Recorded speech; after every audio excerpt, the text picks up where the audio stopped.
So my name's Simon Legrand and I am CMO of Sunstone Systems. I'd just like to thank Security Bio magazine for allowing me the opportunity to talk about Sunstone Systems, our products, our technologies and our capability. Okay, so in terms of an introduction to Sunstone Systems, we began life in 2011, I think, and we were a security installer of surveillance equipment.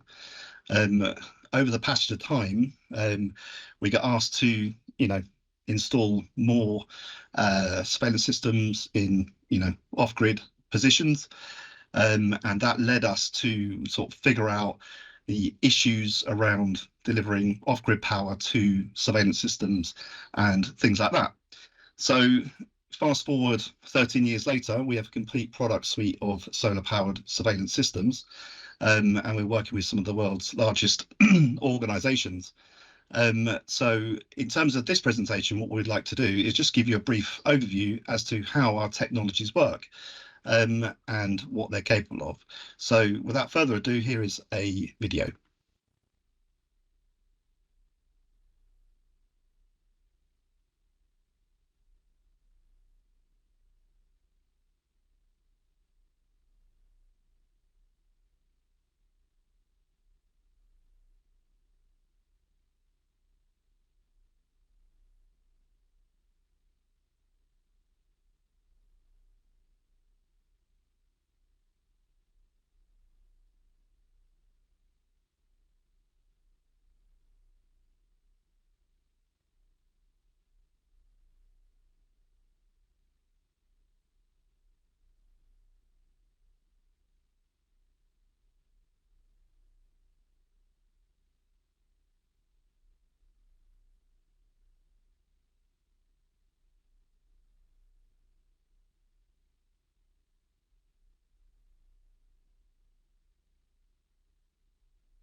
So sorry about that little glitch there. So I wanted to also just give you a brief overview after that animation into a brief functional design about how this system works. So as you can see there, you've got a range of components from the sliding out legs to the base to the solar array and the cabinet, which you can't see on the rear, and a telescoping mast. Now, the base is designed to give the system overall stability in uneven terrain, so it can be deployed onto sand, onto mud, onto that sort of stuff. And it measures approximately 2 meters by 2 meters, and the telescoping legs telescope in and out to give the system overall stability. The solar array that you can see there, that collapses down. It can collapse down towards the ground, or it can collapse sideways, allowing access to the cabinet itself. And you have the cabinet to the rear, which is an extreme weather cabinet, which is rated down to -40 degrees. Internally, you then have the harsh environment battery system, which is also capable of going down to 40 degrees. And I'll come on to that a bit later about why that's important.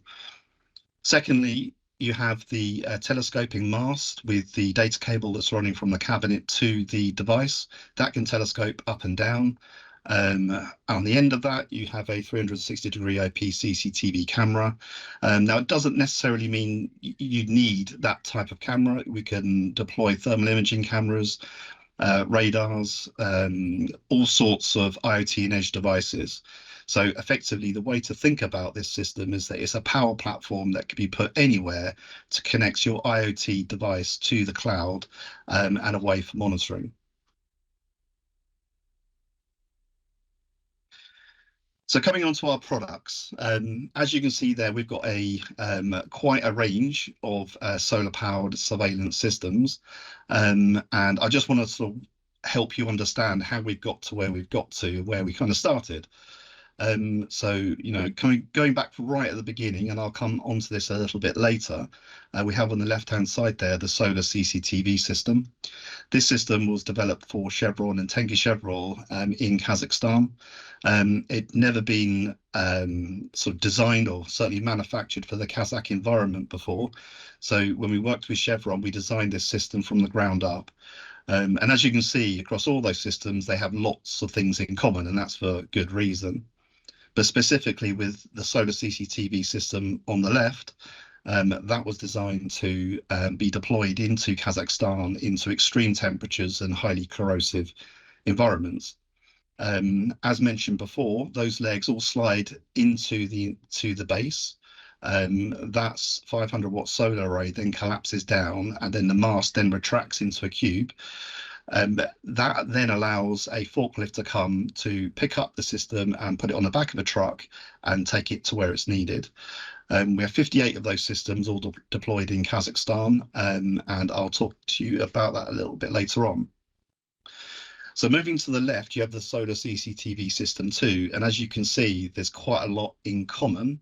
And that is because we migrated everything that we learned over 7 years of working in Kazakhstan to develop a system specifically for sort of the UK environment and UK highways. Interestingly, one of the first deployments of the solar CCTV system was the first system that you see on the left, which is a Kazakhstan specification, was deployed on junction 6 of the M42, whilst everyone and certainly the highways agencies were monitoring as to the effectiveness of this system. Based on the outcomes from that mini project, we developed the solar CCTV system 2. And as mentioned, there's lots in common there, but principally what's different is that there is a bigger solar array. And that is because for some of the projects on the strategic road network, they required different cameras and telecommunications equipment that required required the system to cope with a higher power demand. And that was very successful. And then sort of moving forward throughout the evolution of these type of technologies, our highways partners was very pleased with the solar CCTV system 2, wanted a system that was a little bit more compact and agile, and that can be deployed very quickly on the side of the road. So on that basis, we worked on miniaturizing the solar CCTV system 2 into the autonomous remote communication system that you can see on the right. Effectively, that ARC system, as we call it, has the same capability as the two solar CCTV systems. So we've miniaturized the control equipment, we've miniaturized the battery system, but effectively it can do the same job. But importantly, it can be, put on the back of a trailer, taken to site and deployed quickly. Now we have about 150 of those units on the UK strategic network, and that is the system that's in highest demand. However, we are still manufacturing the solar CCTV system 2 for other applications in rail, in borders and in construction. So going full circle, we have the RAF system. Now, if we go back to the solar CCTV system, Chevron asked us to see whether it was possible to develop a much larger system that was capable of a much higher payloads in terms of how much power it could deliver. So on the left-hand side, you see a 500-watt solar array. If you go over to the right-hand side with the RAF system, you have a 2.4 kilowatt solar array. Everything else is the same, although you can't see it in this image, apart from the solar array. So what that means is that with that solar array in Kazakhstan, or certainly in the UK, we can support constant loads of up to 150 watts. And it's currently we have 20 of these deployed in Kazakhstan alongside the solar CCTV system to provide perimeter surveillance and security. So I've come to one of the most, probably one of the most boring slides of this presentation, but in reality, this is actually one of the most important slides, because this actually gives you an understanding as to how we design our systems and why we design them in the way they do. In the previous slide, you saw 4 different systems, all with different size solar arrays. And also, if you look across the solar CCTV tower market, you'll notice that in the main, everyone has the same camera or similar cameras and a standard solar array. But when it comes to deploying these kind of technologies, whether it's in the UK, Europe, or anywhere else in the world, it's incredibly important to design that solar array specifically for its geographic and operational environment. Because the further north you go, the less solar you get. So you're going to need a bigger solar array. So I just wanted to give you a quick example of how we design our solar systems for the geographic location. So as you can see on the left-hand side, there's a graph there that outlines how much power we can generate from a 1 kilowatt solar system in London. And as you can see, we have we're firing on all cylinders from March through to October, and then we're tailing off in December and January. Now, it's important that if we want our solar system to operate all year round, it's going to need to be designed around the month with the poorest solar irradiance. If we can do that, then we can be confident that it'll run for the following 11 months. So very basically, this is how we do it. So if our system load, which is the camera and the telecommunications equipment, has a combined is combined at 50 watts, so it needs 50 watts of power. Then we multiply that by 24 hours and then 31 days, which gives us our power load versus the generation. So on a 50-watt load, we are probably using or going to be using in the region of about 37 kilowatts per month. But based on what we know, as in how much a kilowatt solar array can produce, we're coming in at 39 kilowatts. So by this example, demonstrates that this system deployed in London will be able to support itself all year round without any issues, and also have around a 2 kilowatt worth of redundancy.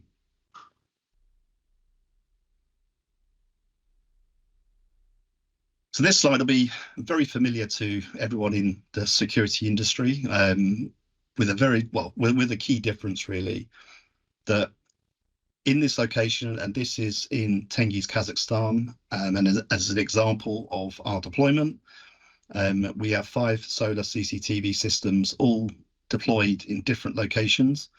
All the cameras are set for different motion type alerts and are connected to the local wireless network. As you can see here, we have detection zones from A through to E, and they're all providing perimeter surveillance for this site. As you'd be well aware, once an intruder gets into one of the various zones, and then an automated alert will go up to the cloud, and then in terms of the application we have in Kazakhstan, it goes to a monitoring team who have mobile devices and who are in vehicles, who can then respond to where they are needed. The other interesting thing why it's different is that obviously we're delivering power and data without any hardwired connections. And I'll come on to that in a second when we talk about Kazakhstan. So finally, I just really wanted to wrap this whole presentation up in an example, and you've heard me refer to Tengiz Chevron and Chevron, quite a few times through this presentation, and I use this because the experience of designing and developing solar-powered systems in one of the world's most hostile environments has really propelled our company forward and enabled us to test our technologies in some of the most hostile environments. And the reason why that's important is that if we can, if our systems survive and thrive in those environments, then we can be confident that they will meet the operational requirements elsewhere. So, as I mentioned earlier, when we first started working with Chevron, they asked us to consider how we might design and develop a system that could be completely autonomous for power, can be picked up simply using a forklift and redeployed. The operational requirements were from 2 weeks through to a number of years in some locations. And it was impervious to hydrogen sulfide because it's an oil and gas field that is at high concentrations in those locations. And also in the winter, it goes down to -40. So as you can imagine, that challenge of designing a system from scratch and to survive that environment was an extremely challenging one. But we work closely with Chevron and their engineers to effectively design the first solar-powered surveillance system. As you can see there, this system is constructed from 316 stainless steel. Now that's important because in a hydrogen sulfide rich environment, it's highly corrosive, and anything but stainless steel corrodes incredibly quickly. They wanted this system to last a minimum of 10 years in that environment, so that's why that material was chosen. Coming on to the temperature, that was an incredibly difficult one. In order to sort of protect our electronics, we had to use the type of insulation that's used in satellites and satellite technology. And we needed to keep the internal temperature of that cabinet down to at least -5. Anything beyond that, and that would risk damaging the electronics. So once we tested the capability of that, we froze the system. We put it in a giant freezer down to -50 and tested it for a month.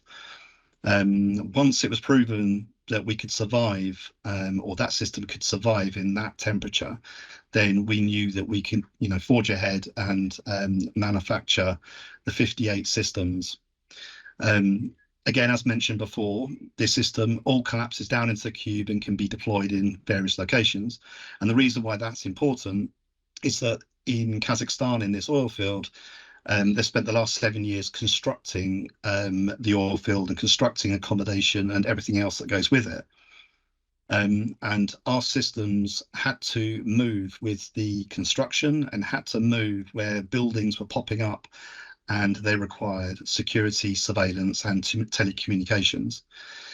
So ultimately, we ended up saving them millions of dollars because they didn't have to keep running hardwired power and data into the ground, into these very difficult locations. And it meant that they could use this system again and again and again.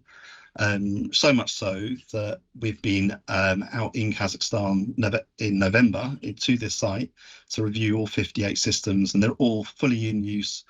And we are looking to upgrade the system that you can see there by removing the smaller solar array and attaching a much larger solar array, because Chevron would like to deploy these systems for ANPR and perimeter detection. Also, as I mentioned earlier, they're now moving on to using the RAS system with the 2.4 kilowatt solar array. And between this 6 system and the RAS system, they will be monitoring that site 24/7, all using solar energy. So I'd just like to finish up by saying thank you for your time watching this, my presentation. And if you have any questions or insight, or you would like to find out a little bit more about us, then please do feel free to get in touch, and we'll let you know more.